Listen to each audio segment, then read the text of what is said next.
Economia ainda, o dólar opera em alta de 0,54% nesta segunda, aos 5,45, com uma nova ameaça de tarifas de Trump ao BRICS e seus aliados.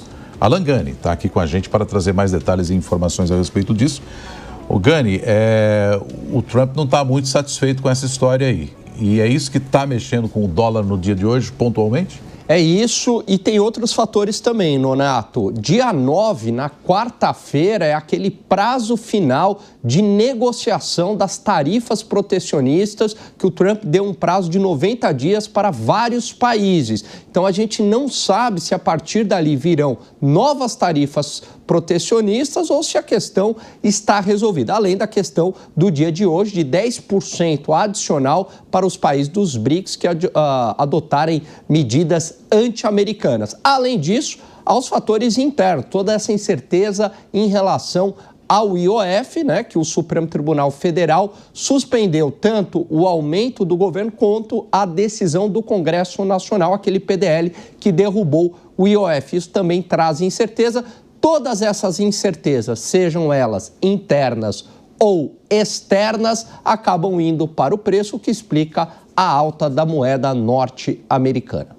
Ô Gani, quando a gente fala de incerteza, claro, é até difícil mencionar o patamar de todas essas tarifas, né? E quando a gente vem falando desde o começo do ano do tarifaço, ainda a gente não conseguiu ver todo o impacto refletido na inflação e também no dólar? Bom ponto, Soraya. O que acontece, Saiu uma reportagem no Financial Times que mostrou que no mês de maio a arrecadação via tarifas para o governo norte-americano foi recorde, 24,2 bilhões de dólares, quadruplicou em relação ao ano anterior, subiu 25% em relação a abril. Então, o efeito arrecadatório para os Estados Unidos, no primeiro momento, foi positivo. Mas a gente ainda não tem o efeito na inflação. Há muitos analistas nos Estados Unidos, muitos economistas, que dizem que esse efeito virá no terceiro trimestre.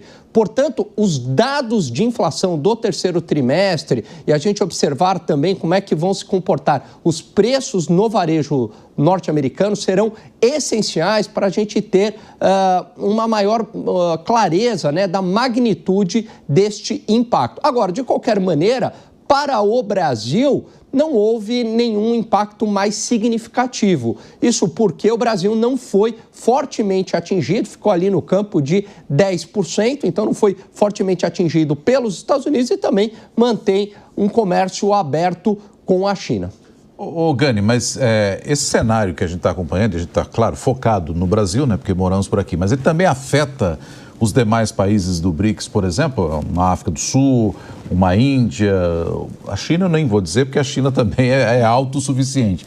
Mas os demais países acabam sendo afetados também ou não? Acabam sim, Então, por exemplo, se entrar em vigor essa tarifa de 10% para os países dos BRICS, claro, esses países aí são importantes economias, então a gente está falando de Índia, a gente está falando de China, que mantém comércio ativo com os Estados Unidos. Além do que eles já foram taxados, A China já tem uma tarifa protecionista de 30% que os Estados Unidos colocaram contra eles. Então, 10% seria ali agora 40%. Tem um outro ponto também. As cadeias hoje globais, elas são interligadas. Então, muitas vezes, você não tem nada a ver lá com a guerra tarifária. Você não, um país que não foi atingido.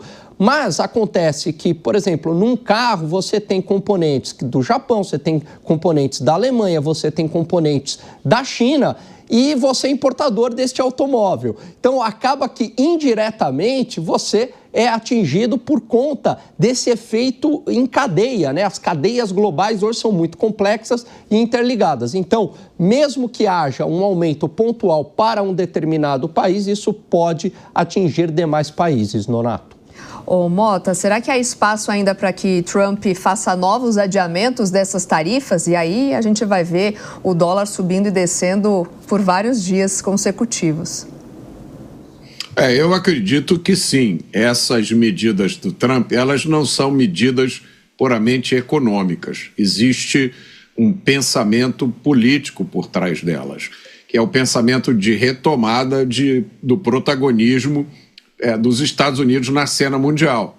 Então, eu acho que países que querem manter um bom relacionamento com os Estados Unidos, que fazem esforço nesse sentido, não tem muita coisa a temer. Quem deve ficar preocupado nesse novo cenário são os países que buscam alinhamento com outras potências como a China, a Rússia ou o Irã.